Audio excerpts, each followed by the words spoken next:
Nan Travers is a mainstay in the recognition of prior learning community worldwide. She's well published. She has an amazing manual on how to do this that she produced for the Northeast College Consortium that I refer to a lot. But she's also driven by passion. And I was working on a research project on the convergence of micro-credentials and recognition of prior learning early this year. Had a great conversation with Nan in that regard, and managed to lure her here today. And I'll just pass over to Nan Travers. So thank you very much. I could use a couple hours, but they only gave me a short period of time, so I'm going to go through things fairly quickly, but would love the follow-up, so we can go from there. So I want to start off by just asking the question, why? Why are we actually doing this? Why are we here today? Why are we having these kinds of discussions? What are we really trying to do? And as part of that, if we just sort of look at sort of the state of the world out there right now, these are just some quick numbers looking at countries that are part of the OECD. We are looking at, from a higher education point of view, attainment levels that are really at about 40%. So that means that the other 60% are not reaching those, so-called attainment levels. So that we need to be thinking about also that relationship in terms of employment, in terms of the socioeconomic status of our world when we start to think about this. So we are still very attuned to making sure that people have certain credentials that give them the passport into certain employment. And without that recognition, they are not being seen. And so the non-attainment people are disappearing in our view. They become invisible to us. As we look at this, specifically in the US, which is where I'm most familiar with the data, we see it's about a 50-50% attainment, but we're seeing that the numbers work out to about 1 out of 6 who have some college and no degree, which means that, if anyone I talk to, if it's not themselves or their family member, it's the neighbor or the person in the line in the store who have attempted to go for a credential but wasn't able to complete it for whatever the reason is. And we put in a judgment as though it is the individual's issue. But we really are talking about a systemic issue. This is something about the way that we've designed this and that we are basing our whole process on as though that is the only ticket forward. And so we really have to be thinking about what are we doing to those that are invisible.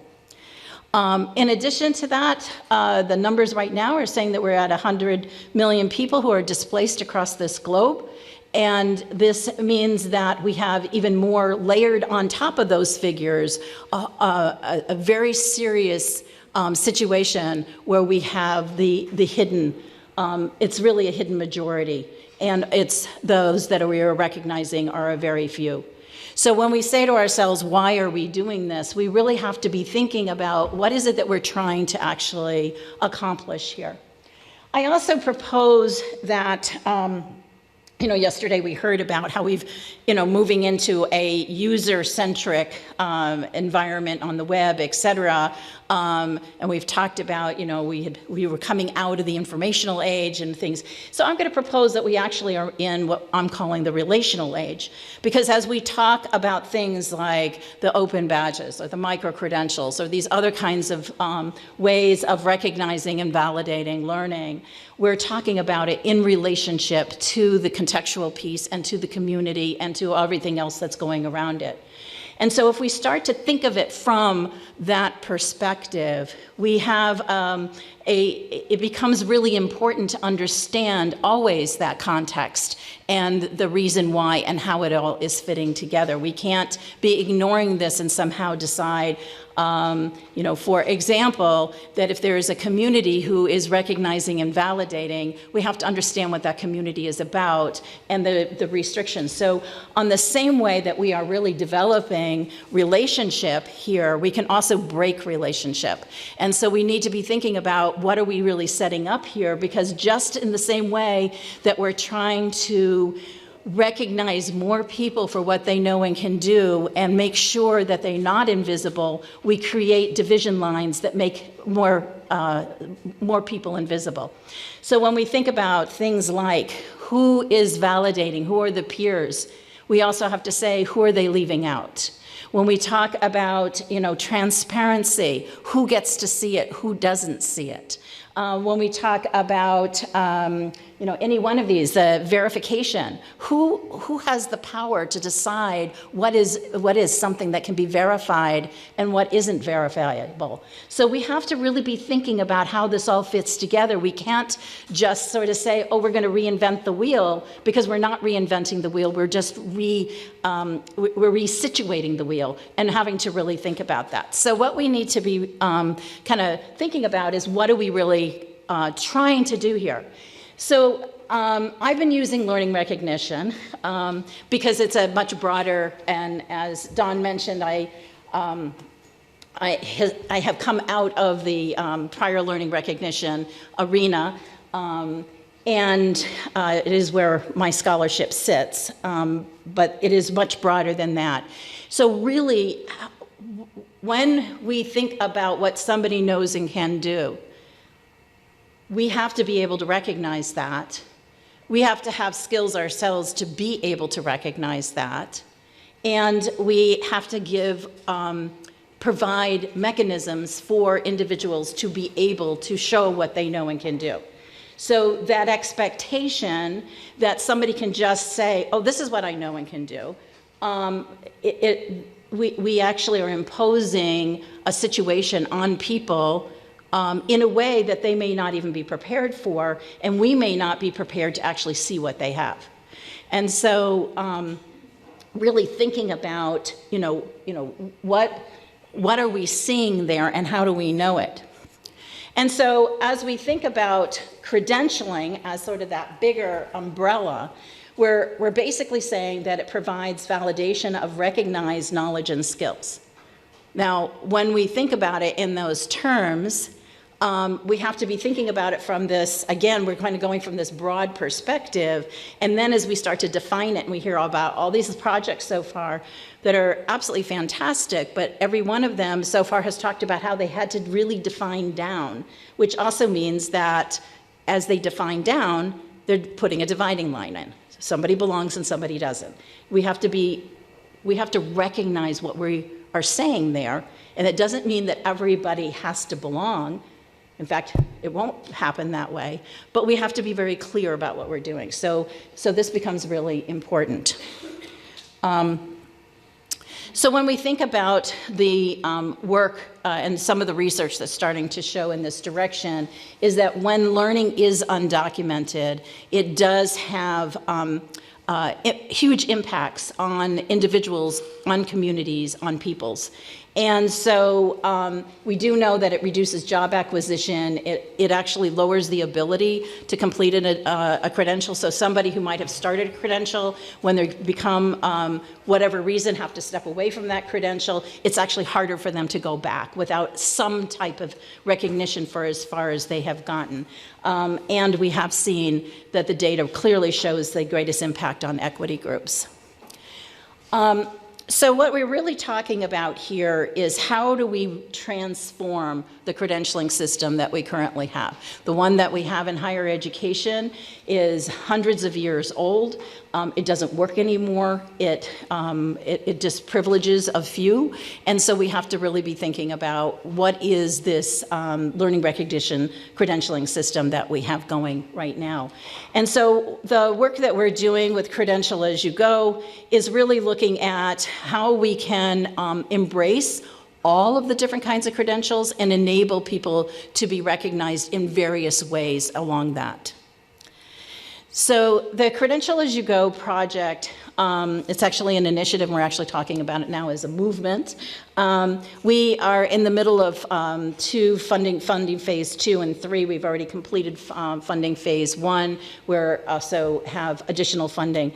So funding phase 2, we're just entering year 2 out of 3 years, where we have a $3 million a grant from the Department of Education. We also are working in phase 3 with Walmart, which is allowing us to do a little bit further in-depth work and expanding the work.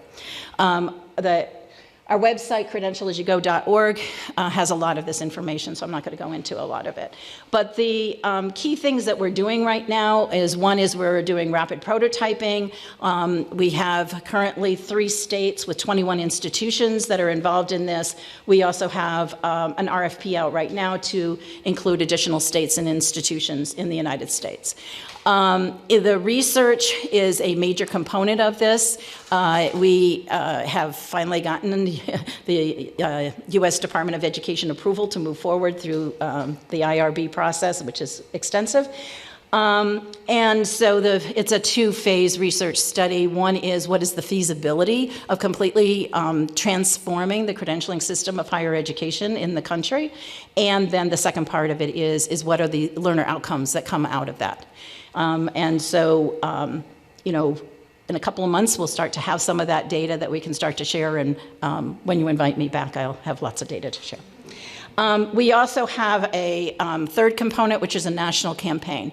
One of them is the Learn and Work Ecosystem Library. What we realize is there isn't any central place where you can go to find out more information about what's happening in this whole space, starting with the United States, but going globally. And so we have additional funding that's on top of the other 3 funding sources that is developing a library. This library, its first launch is December 1st. If you go to our website and keep an eye out, in about a week, the announcement will come out. You're all invited to. It's a virtual conference you may join. It's based on a Wikipedia basis. And so what it will be is a place where you can go and find out what's going on. Those of you who are presenting on your projects, we're hoping that we'll be able to capture those also, so that there's a central place that we can all go to and get a sense about the language that's being used. What do we mean by this? What are the projects? What are the outcomes? And so that will be very exciting. Our own website, we also are building out tools and resources that will all be open source. There's just a very beginning in there if you go in there now, but that will be over the next year really built out extensively. And again, as you have talked about frameworks, we're hoping to capture them in there so that they can be shared further out. So we also have coined a term called incremental credentialing. We'll hear in a little while more of the argument about things like open badges versus micro-credentials. And basically we're saying, let's not get caught in all that language. Everybody has a different definition, everybody has a different meaning. But if we can think about it as incrementally, we are capturing people's learning, we're credentialing as they go, we are not letting people be left without credentials. And so this is just a sort of for a higher ed audience, is looking at how we can take things like prior learning, we can take workplace learning, those kinds of things, and incrementally build what somebody, how they're being credentialed. And so somebody may have a whole variety of credentials or may go for a few credentials. From the first funding source, we did a research study where we looked at what was happening across the United States in the credentialing arena and figuring out what's really going on there. And out of that, we created this framework with incremental credentialing and found there are 6 approaches. With the 6 approaches, and this, again, on the website, there's a lot more information, but let me just highlight a few things here. One is called Learn As You Go, and this is really about skill development. And again, it can be all different levels. It can be in the industry side or it can be in higher ed side, but it's about developing skills. The second one, add on as you go, is around specializations. How do you now gain additional learning on top of and add on the specializations as you go along? The third one is really the stack as you go. We've heard already about people talking about stackables, and so this is a huge thing. There are some states and institutions that actually write that into policy, where an incremental credential has to stack into another one. But it's really looking at that purposeful pathway, not just, oh, let's add this on, but from design immediately, how do we think about somebody incrementally gaining their knowledge and skills and making sure they're credentialed in all the different increments. Transfer as you go is an area that we're sort of seeing two different ways that's coming about. One is that, again, in an incremental way, the idea is that it transfers from one institution to the next, but for the next layer up. But the other is that we're seeing a growing need to be able to transfer laterally, and we see this as a cost saving where one institution may be able to offer an incremental credential in an area that another institution may not have the funding for, and so they develop an agreement where students from both institutions can be taking it, and it transfers into both programs. So it's a partnership. The partner as you go is with industry partners, and this is probably one of the largest areas that we're seeing growth in incremental credentialing.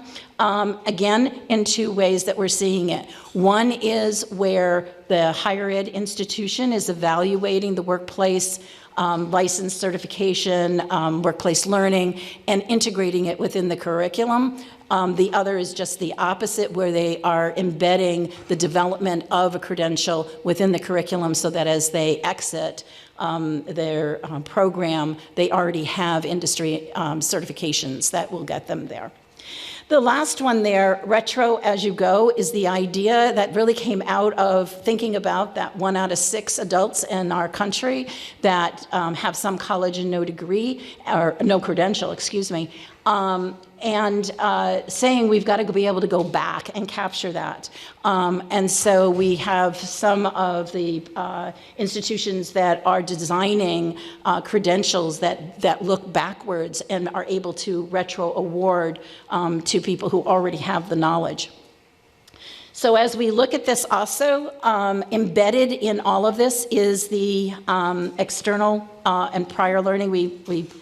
Prior has this idea that it had to have happened before the learner walked in the door.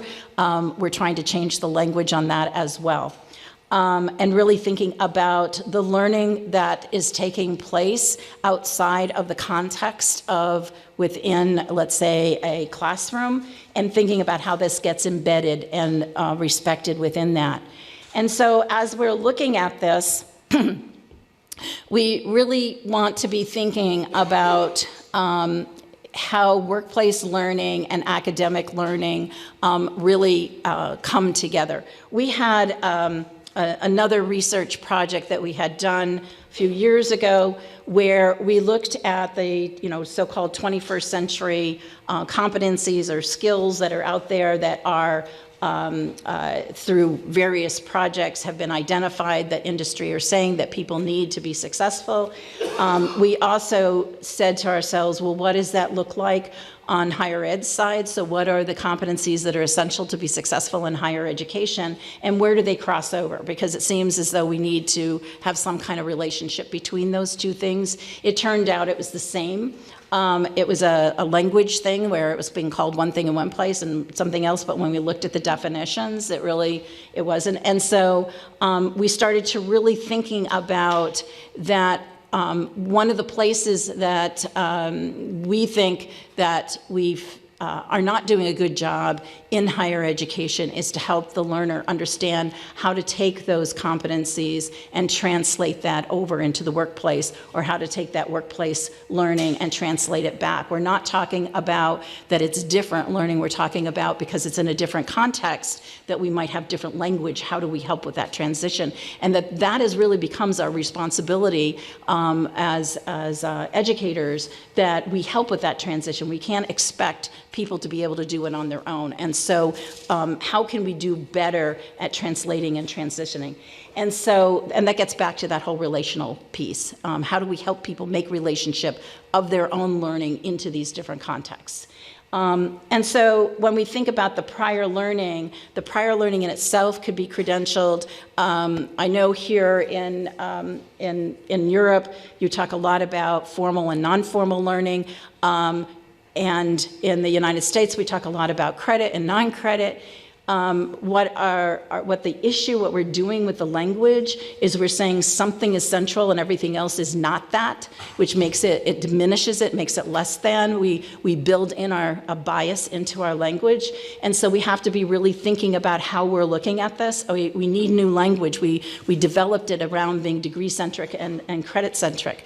And so, really what we're doing is saying, if we're going to create a whole new credentialing system, that becomes formalized. That becomes, it doesn't matter the source. It matters in terms of that we agree that needs to be recognized, that is something that within the community, it's okay. We're okay with that. And so thinking about that, just what somebody already knows as being something that can be credentialed, thinking about what happens in the workplace as being credentialed, something that's happening in higher ed can be credentialed, but then also how can that come together and fit together? So we really are trying to look at how do these different credentials come together and fit into the picture. The next piece of the framework is also looking at auto-awarding. When we ask a learner to document all this, they get validated, okay, now we ask them to basically apply to get that credential. We actually encourage another barrier. And so we are working with a lot of the institutions to look at how they can do auto-awarding so that when somebody meets the criteria for a particular credential, they automatically get that credential. And then, just very quickly, this gives you a sense in the country where we are. These are all the areas that we have so far. So you can see there's a vast array of different areas that we're working on with these. There's some emerging themes that are coming out. First of all, we've had learner demand. Some of our institutions are finding that the learners are coming to them and saying, we need better credentials, help us out, please. We are seeing already data that is showing increased enrollments because of this. We see a lot of work with industry around workforce preparation and integration and looking at the recognition of both the 21st century skills and field-specific ones, and then really working in transfer and stackability. I just also want to mention that we're also looking at this from a technological point of view. What are the technologies that need to be in place? And once again, what we're finding is tons of pockets of things that are going on, and almost as though people are arguing, like our product is better than your product because. But really we have to think about this as an ecosystem in terms of what are the essential pieces that we need to have for technology to support this. So when we think about that student record in terms of what does a learner need or a worker need in terms of being able to document and take that to different places and being able to show that around. So we get into things like the open badge platforms and other kinds of things, comprehensive the learner employment records, a lot of work going on in that space. The employer record, there's also a lot of things that are happening in that space, and also in terms of institutional records, in terms of what's been going on there, with, from degree audits on. But what we also are finding is that the employer needs to interpret what's going, the kinds of credentials that somebody has, the institutions need that to be interpreted. And so we also see a body of work that's happening around registry systems that are helping with that translation. And so what we're trying to do is to be able to look at this from a kind of a full spectrum and thinking about how in the awarding that we also have to be thinking about who's going to recognize that, who's going to accept those credentials, how are they going to translate it to their own environment and interpret what's going on. And so more will be coming out around this. We're working with a partner, Credential Engine, to be able to really kind of put a whole perspective on what's happening in the technology areas. And so that is it. That was my very quick.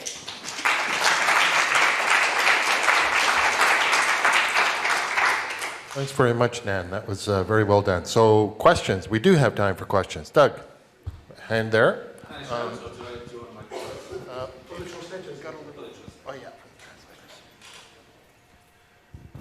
Hi, Nan. I'm going to ask you a controversial question. Is that okay? So I speak as someone like you with a terminal degree, and I speak having been to Badge Summit in Colorado in August, where the opening keynote showed exactly what you showed, which is so many people drop out of higher education. And I'm surprised that the money that you talk about is being poured into a system which doesn't seem to be working. And I wondered whether, my question is, I wondered whether you see your work there. Are there any other focus points in the system which we can work on other than in higher education? That's the question I've got. Yeah, so that's a really good question. So what I just presented really did have a higher ed lens to it, which is because right now we have this large funding coming out of the U.S. Department of Education. They recognize we need to change. So that's why they're putting in a ton of money for us to look at how can we change. Thank you. So that's one thing. But we also are working with industry, and we are also working with state systems. So for example, we're working with the state of Alabama through the governor's office, who actually wants to look at this as how to bring both industry and higher ed together. So what we're trying to do is sort of say, okay, we have to start here, because we feel that if higher ed doesn't shift, we need the 2 millimeter shift in order to get a little bit of an opening to get things going. And then we're working with industry. We're also working with a lot of agencies that are working with learners in different ways. And so as we progress, we will be seeing a lot more work that's happening in a lot of these different places. So one more question from Lindsay. Hi, Nan. Lindsay Woodside from eCampus Ontario. So we know institutions of higher learning are good at issuing degrees and diplomas. And obviously you've documented the momentum here in terms of recognizing and alternative credentials. And I'm just curious if you can comment on some of the evolving conversations that had to take place to get you to a point where an institution was eager to talk about alternative forms of recognition other than degrees and diplomas. So thank you. And there's been a conversation that's been growing over the last 5 years in our country, a lot of it coming out of the prior learning piece of it, but also because the basic economics of higher ed right now, lower enrollments, people are trying to figure out other ways of doing it. But what we're really seeing that as institutions are working more with industry, they are, I think, finally listening. And so there's a greater relationship, but as I said, one of the themes was that the learners themselves are demanding this. And so we're seeing a shift where institutions are having to make a change because of that. Where I've worked with a lot of faculty groups because I work with institutions across the country all the time, and I hear a lot of the naysayers because they're the ones willing to speak up. And what I really hear from them is a worry about, is this going to diminish quality and integrity of what I've been about? But once they start to realize that we're not talking about changing the quality and integrity, we're actually just saying let's give them little bits and it adds up, then they relax. And so we're seeing now a demand, and we are having people approach us all the time to say, can we be part of this? So. Okay, thank you. We're going to take one more transitional question here, and then, but I encourage others to set up, so we're going to make that a sort of transitional thing. So if you want to step down, and then the others will start setting up, we'll take this one question. One very last question, Nan. Thank you, Pierre-Antoine. When you showed the sectors where you are currently in, it looked like you were targeting more like low-skilled areas. Is it on purpose, or are you aiming at recognition of higher skills and higher domains? It's all the way across. So we have everything from entry-level, community college level, baccalaureate level. We have master's and doctorate levels that are all in this project. So it's all levels. Very, very last question. Is Credential As You Go? But what we have reflected with open badges is the idea that you could claim a badge. That could be, you are 16, you want to have a badge of a doctor. So you project yourself into the future. So you don't have just a credentials once you have done something, but also as a direction where you want to go. So in relation to the identity. So how do you see that?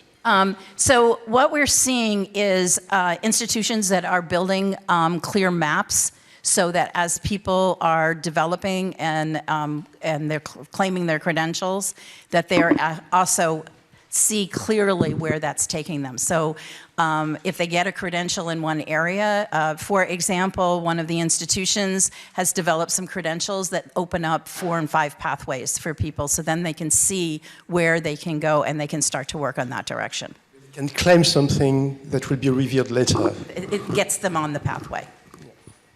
Thank you. Great. Thanks very much, Nan. And obviously, lots of questions, lots of interest. Thank you.